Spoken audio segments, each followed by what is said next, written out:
Hello, welcome to Conversations, where today we have Colin Cosgrove, an AI coaching consultant and founder of Movismo, working with purpose-led organizations to harness the power of AI ethically and effectively.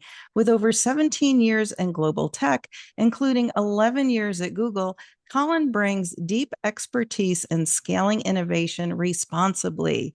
He led high-performing teams through major regulatory shifts, including the EU's 2017 shopping judgment, and helped launch Google's first AI ads products in Europe in compliance with EU law. Welcome to the show, Colin. What's new in your world today? Thanks so much for having me, Kelly. I'm excited to be here and really looking forward to this conversation. What's new is continuing just to get deeper in the whole area of AI in coaching and how, in particular, we can support leadership development in that space. So that's a big area of focus for me right now. I'm launching a new community in the next couple of weeks, so people can get in touch with me at the end. I'll give details on how you can find out about that. But yeah, it's all happening. Excellent. Well, we met. Well, first of all, I am wearing green. You're from Ireland, so I am wearing green on your behalf. Appreciate that. That was one of my top requirements. Yes, of course. We met about a year ago in a training that was about the metaverse, and it was so interesting. But as I read in your bio, you are in such an interesting niche. So I would love to hear, how did you land there?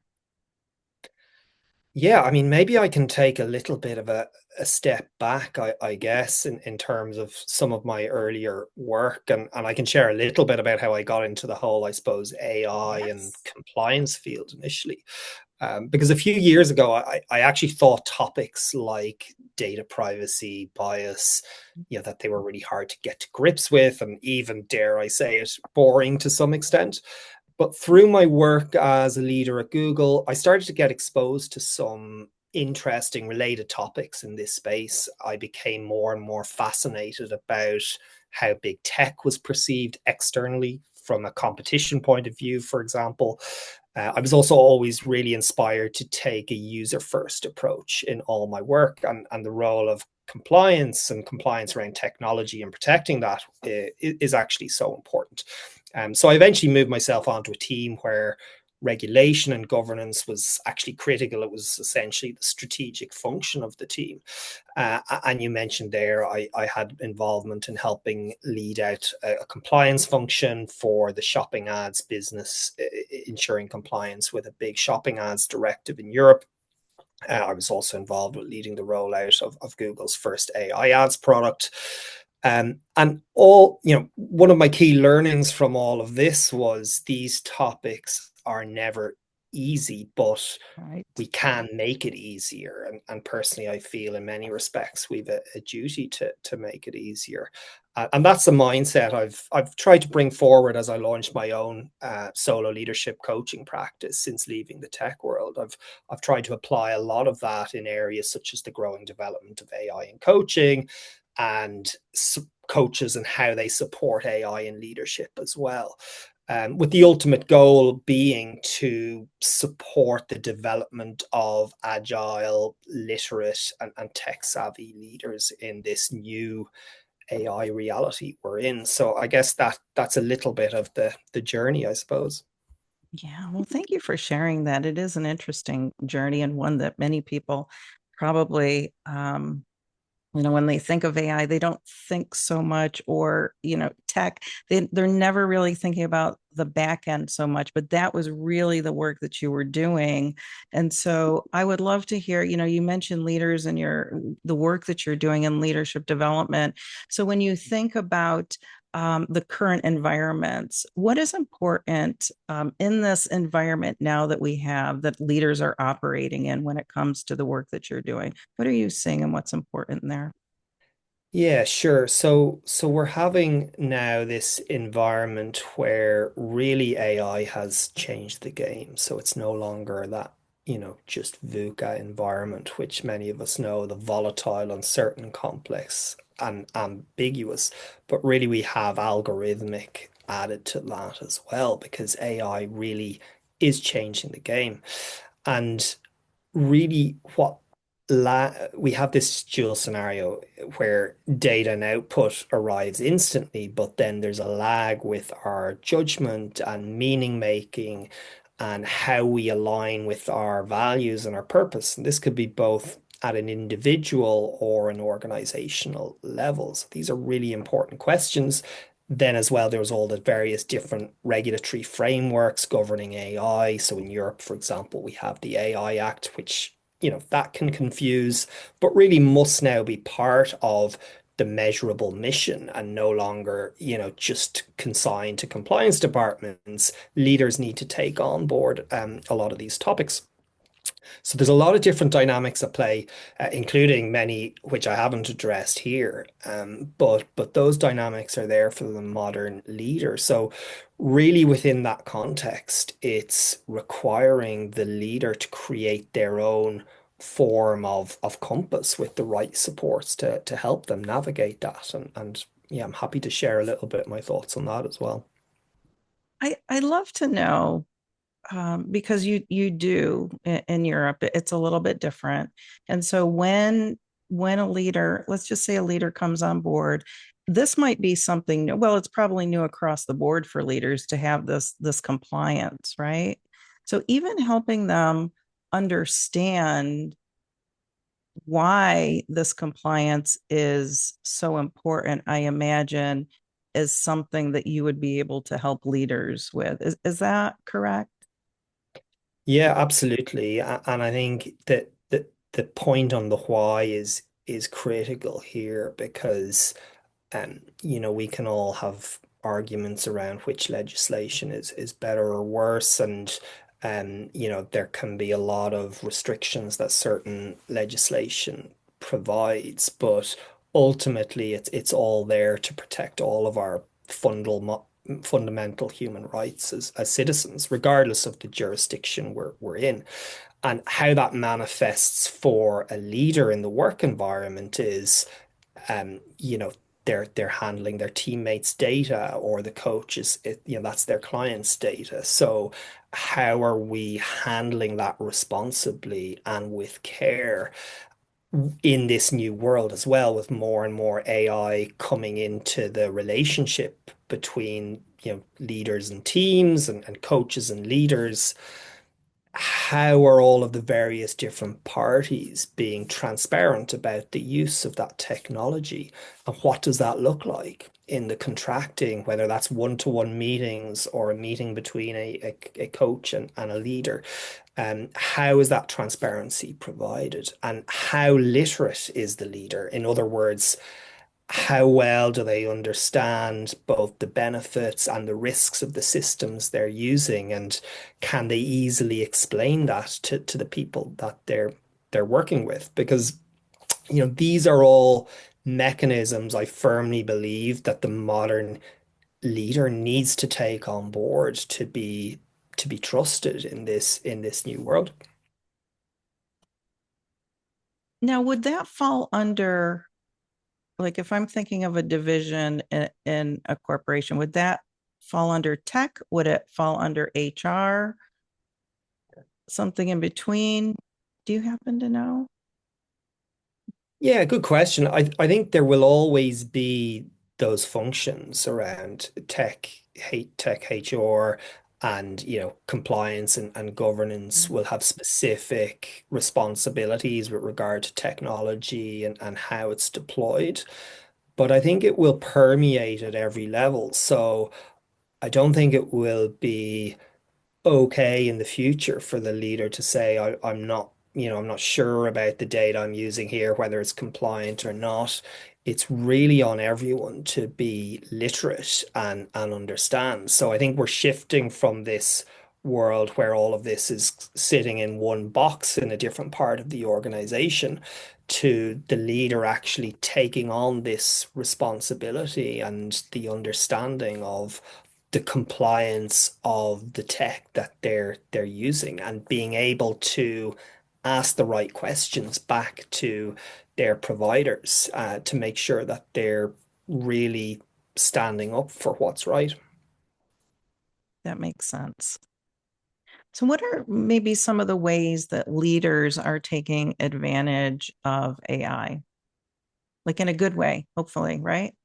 Yeah, no, it's a great question. And I think to take a step back, firstly, I think where leaders really need to spend time and also be supported in is exploring what is their real relationship with AI. So, what I Mm, mean by that is what is their mindset starting point before we even get to the technical relationship.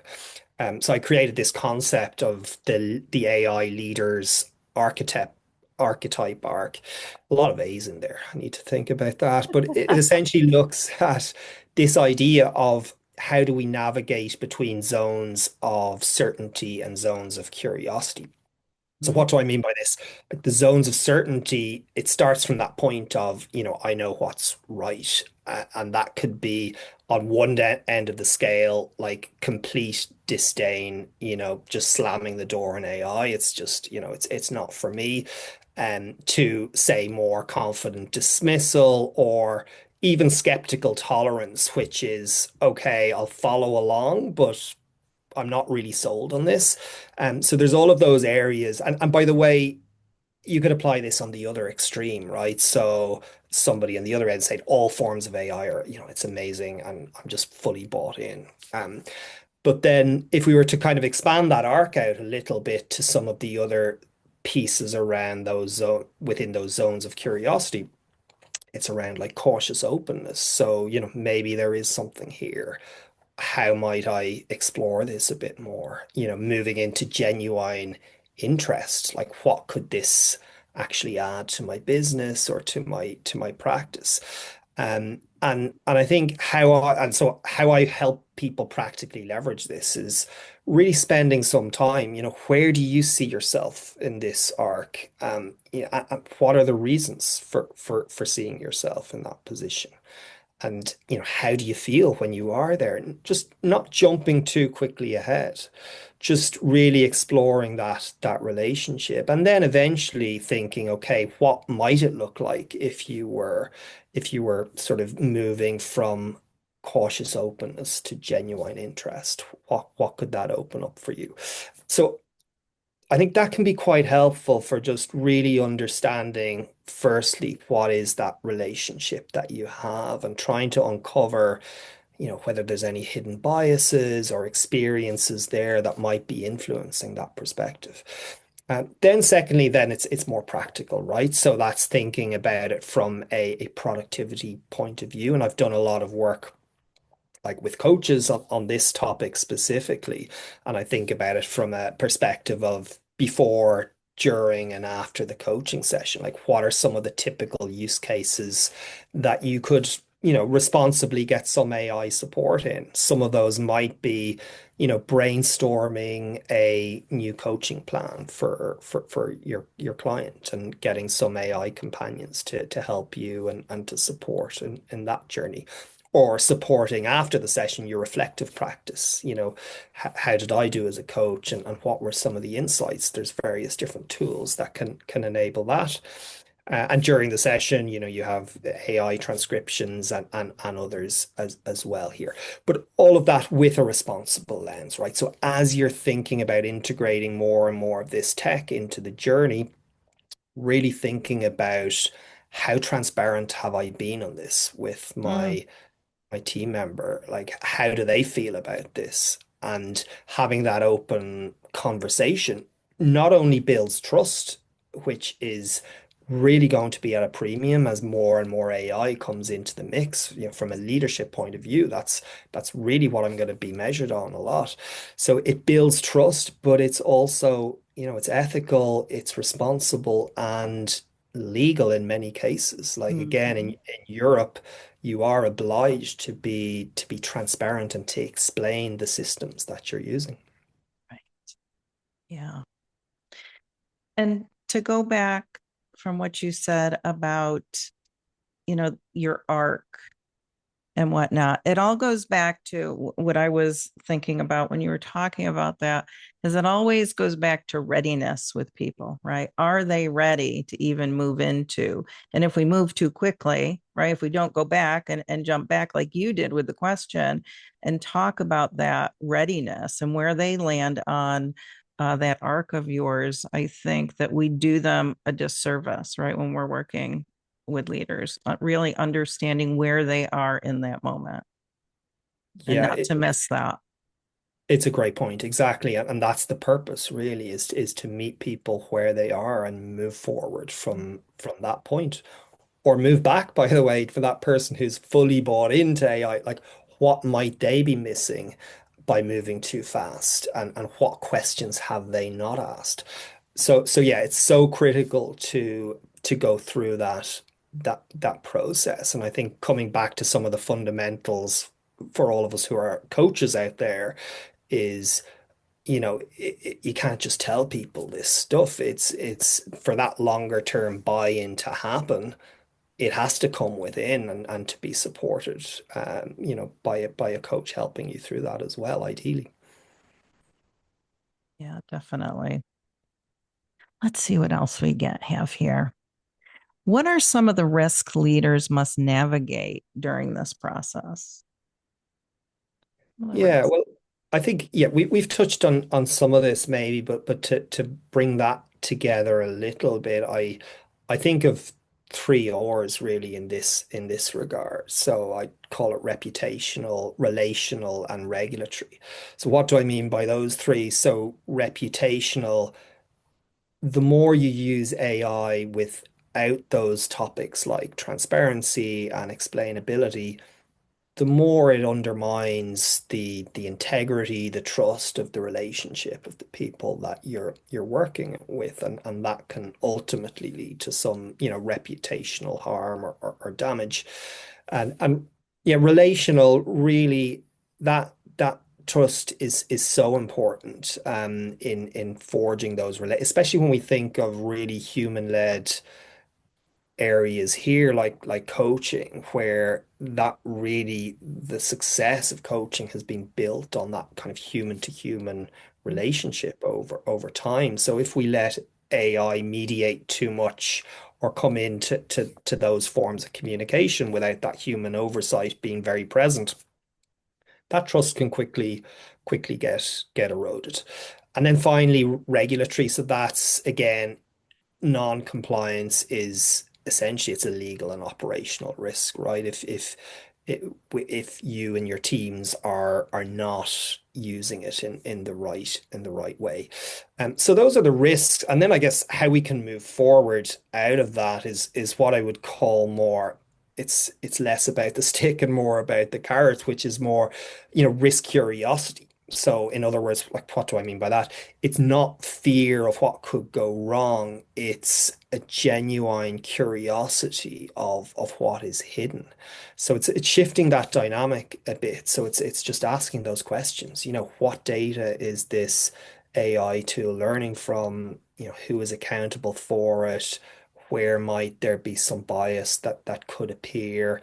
And how do I address that? So that's just asking those questions to uncover, not because you have to, but because you're curious, and that curiosity is going to be so critical in the skills that leaders require in the years ahead.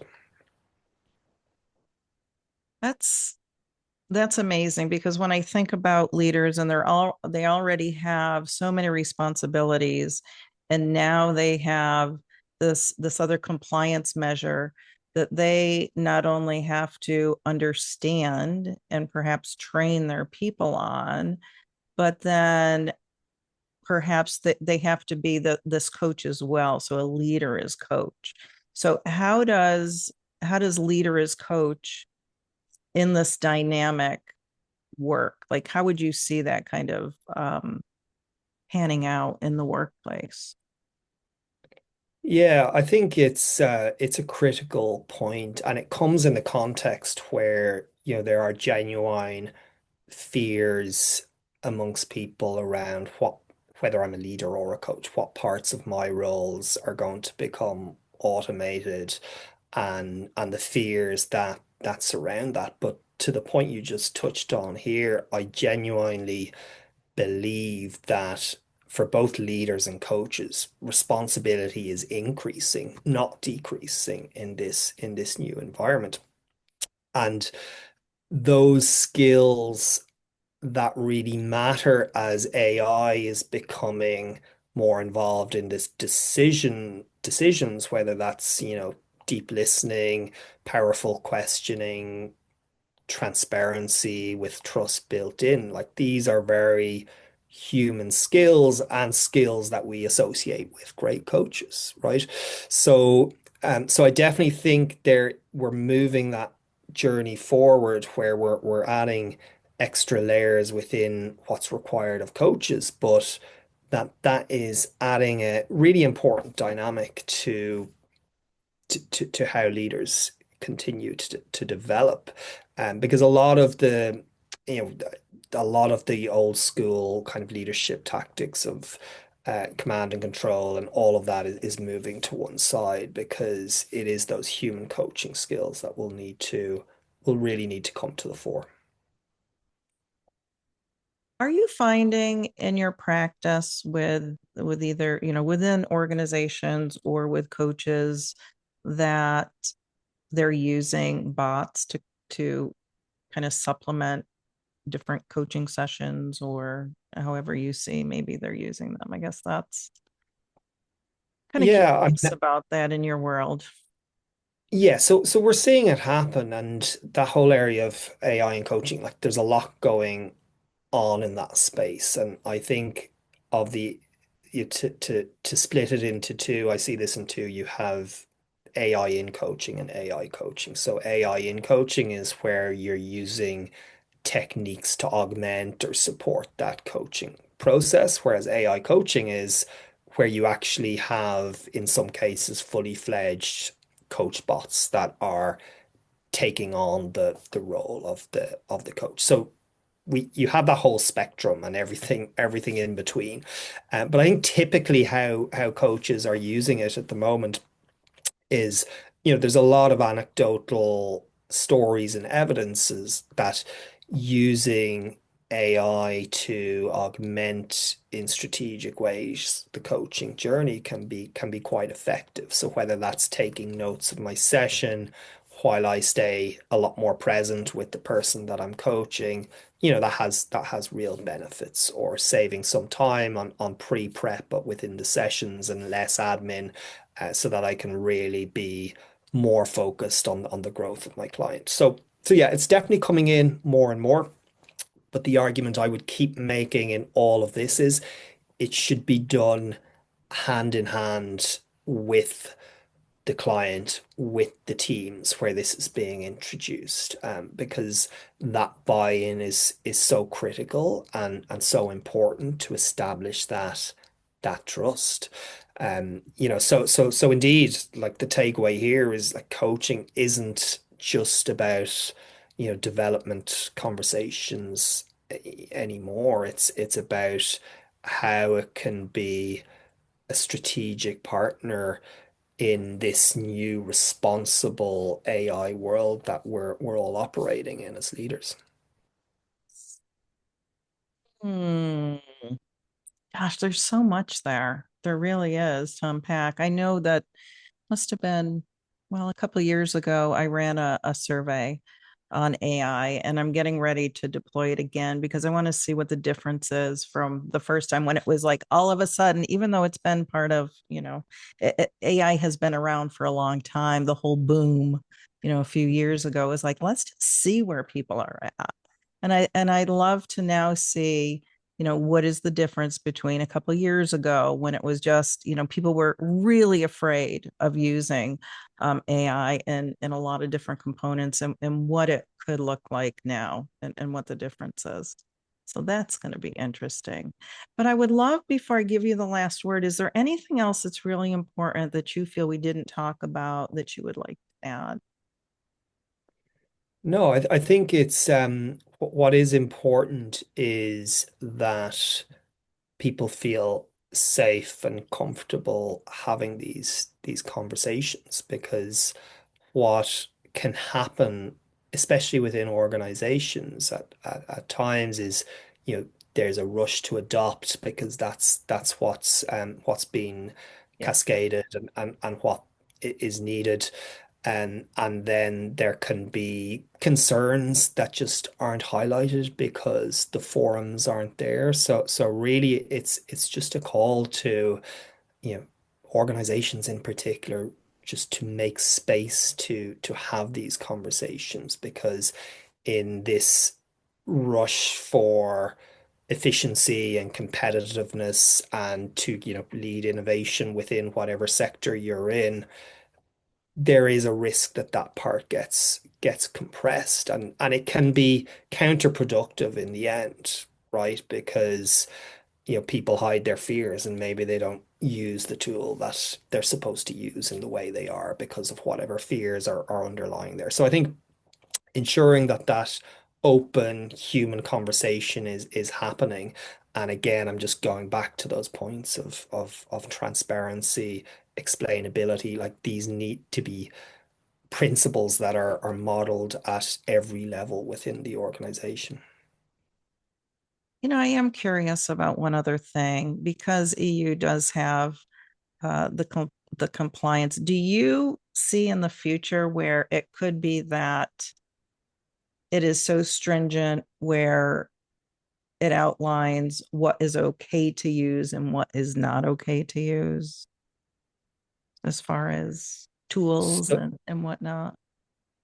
yeah, so I think how, I mean, there's various different legislations. How the EU AI Act approaches it is it more looks at a kind of a risk categorization. So it informs the type of systems that would fall into various different risk buckets, and depending on where they fall, that informs the type of governance that's required. So to some degree, you know, there is some prescription there in what that looks like. And then really it's for the system developers to figure out, well, what does that mean for me in terms of where my tool sits.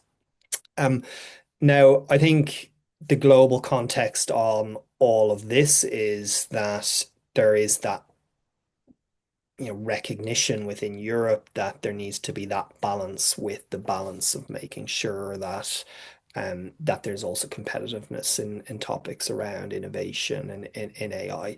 But where I'd be coming from really is it's not an either or question here. It is possible to innovate responsibly, and bringing it back to some of those practical use cases of, say, AI in coaching or AI in other forms of L&D and leadership development.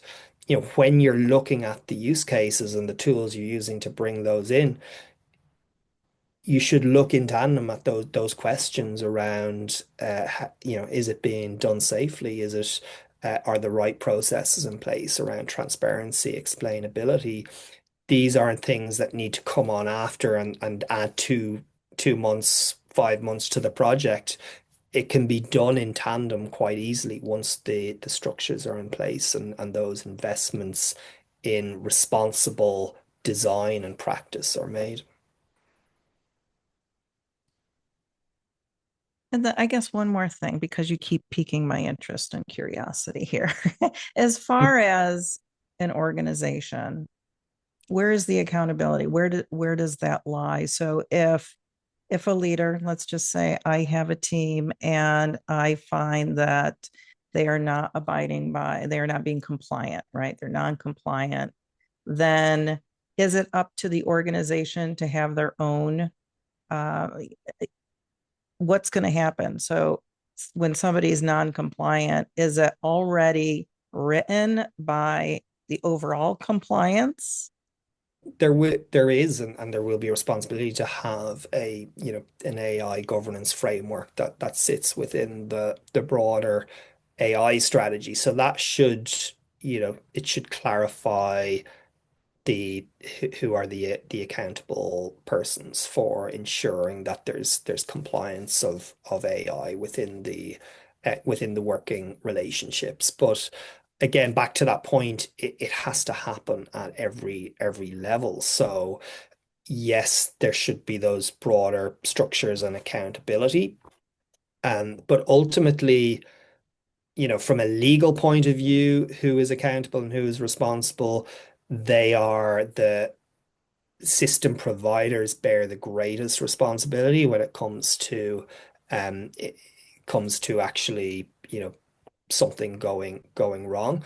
But the deployer, so in other words, say the organization using the tool also has their responsibilities, and that's where they need to put policies around and ensure that the relevant teams have all the right trainings within the organizations. And again, going back to some of the principles here, this is not about training the data team because they're working closest with the systems. It's making sure that all parts of the organizations have the relevant level of training for their business unit. So that's where it needs to be this cross team, cross functional strategy. All right, Colin, I have loved learning from you today and learning about the work that you're doing, the good work that you're doing with your clients, with organizations, and with coaches. And I would love to give you the last word. So, what say you? Thanks so much. Yeah, I mean, look, last words here is I think leadership in AI and coaches who support leaders. It's not about just getting better and faster, because a lot of the tech is doing that more and more. It's about how we ask better, but crucially more responsible questions that are human-centered by design. So in all of this context, the responsibility for human leaders and coaches supporting those human leaders is continuing to have a greater role within that context. So yeah, I have absolutely, Kelly, loved being here. And if anyone would like to, reach out to me further, you can find me on LinkedIn. My website is movismo.com. And I have a newsletter there so people can sign up to the various different initiatives I run through there as well. Excellent. Well, you heard it here, folks. Colin Cosgrove, AI coaching consultant. Thanks for being with us. And until next time, you keep doing great things, and we'll see you soon. Thanks so much, Kelly. Appreciate it. Absolutely. Very interesting. I mean, we probably could have spent a couple hours talking about it and really unpacking. There is just so much around compliance, and especially, in your world where you're practicing. And we'll see what the US does, as far as where we go with that. But it's amazing. I mean, like I said, with that survey, people were so nervous about stepping into even using it. And what does this mean? And the whole, and you'd see it online with, is coaching, is AI going to take over coaching and our coach is going to be no more and all that. And it's like, no, there's always going to have to be that human connection with people. Yeah. We can augment and we can help clients in different ways, but it's another tool. Absolutely. And I think we're seeing that as well with so many other, I guess, human disciplines coming back, yoga, and people are going back into that space a lot more. So I think coaching is a little bit similar. There's a great value in that human connection piece. And I think even when it went from in-person to online, people felt something was missing with that shift even, Right. And it's second nature now. Totally. It's just, I am rarely like in the same room with people. It's very different. And however, I was virtual before, everybody seemed to go virtual too. So I was using Zoom a lot. Prior to COVID. So it was already part of what I do, how I work, very easy for me. I hadn't worked with teams until COVID virtually, Yeah. but yeah, Yeah, no, just have to go with the flow. Yeah. meet them where they're at, like you said earlier. Exactly. Yeah. 100%.